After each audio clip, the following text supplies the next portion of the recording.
চন্দননগর কমিশনারেটের অন্তর্গত উত্তরপাড়া থানার এলাকায় ফাঁকা বাড়িতে চুরির ঘটনা ঘটছে অহরহ। শেষ 2-3 বছরে 50টিরও বেশি চুরির ঘটনা ঘটেছে উত্তরপাড়া থানার এলাকায়। মূলত ফাঁকা বাড়িতে টার্গেট করে চোরের দল, তারপর বাড়িতে ঢুকে আলমারি ভেঙে মূলত সোনা এবং টাকা নগদ চম্পট দেয় চোরেরা। আবারও চুরির ঘটনা ঘটল উত্তরপাড়া পৌরসভার অন্তর্গত 7 নম্বর ওয়ার্ডে। 7 নম্বর ওয়ার্ড এলাকার বাসিন্দা বিশ্বজিৎ সরকারের বাড়ি ফাঁকা থাকার সুযোগ নিয়ে বাড়ির পেছন দিকে দরজা ভেঙে ভেতরে ঢোকে চোরের দল। আলমারি ভাঙে এবং গোটা বাড়ি তছনছ করে। বেশ কিছু নগদ টাকা সহ মূল্যবান কিছু সামগ্রী চুরি গেছে বলে অভিযোগ বাড়ির বাসিন্দাদের। এলাকা বাসিন্দাদের ক্ষোভ, রাতে পুলিশ টহল সেভাবে চোখে পড়ে না, সেই সুযোগে চোরেরা হাত সাফাই করে চম্পট দেয়। যদিও এর আগে একাধিকবার বেশ কিছু চোরকে গ্রেপ্তার এবং চুরি যাওয়া কিছু সামগ্রী উদ্ধার করেছিল উত্তরপাড়া থানার পুলিশ, তাতে কোনোভাবেই চুরির ঘটনা থামানো যাচ্ছে না। মাঝে কিছুদিন বন্ধ থাকলেও শীত জাঁকিয়ে পড়ার সাথে সাথে আবারও চুরির ঘটনা বাড়তে শুরু করেছে উত্তরপাড়া থানার এলাকায়। 1 মাসে বেশ কয়েকটি চুরির ঘটনা ঘটেছে। বিগত দিনে প্রতিটি এলাকায় রাতে ক্লাবগুলির উদ্যোগে রাত পাহারার ব্যবস্থা ছিল কিছু।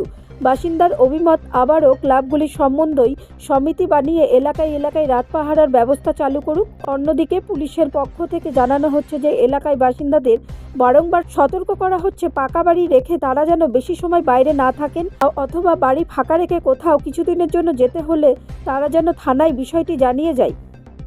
সকালবেলা আমি 5টার সময় দীঘার গেছি। আজকে রোববার, এই এখন 3:30 এসে দেখি ওদিকে সামনে দরজা সব তালা দেওয়া। পেছন দিয়ে আমরা খুলতে গেছি দরজা, তখন দেখি ভেতর দিয়ে খুলছে না। আমরা লাঠিও মারলো ওর বাবা, তখনও দেখছে খোলে না। তখন আমি বললাম যে পেছন দিক দিয়ে দেখো, দরজা পেছন দিকে ঠিক আছে কিনা। পেছন দিক দিয়ে দেখে দরজা সব ভাঙা। তারপরে ও ভেতর দিয়ে যায়, গিয়ে দরজা খুলে দেখে সব তছনছ, সব আলমারি টালমারি সব ভেঙে, তালা ভেঙে। হ্যাঁ, কি বলবেন এই ধরনের চুরি কি এই অঞ্চলে হয়েছিল এর আগে? না, আমাদের এখানে কিন্তু এরকম হয়নি।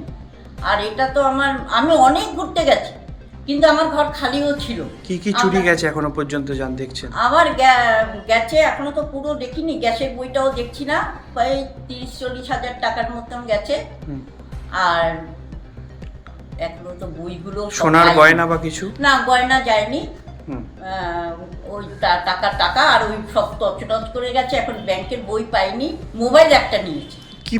এত বড়, আমরা অনেক ঘুরেছি, আমরা বছরে 2-3 বার ঘুরতে যাই, কিন্তু আমাদের বন্ধই থাকে, কিন্তু কোনো দিনই এরকম জিনিসটা হয়নি।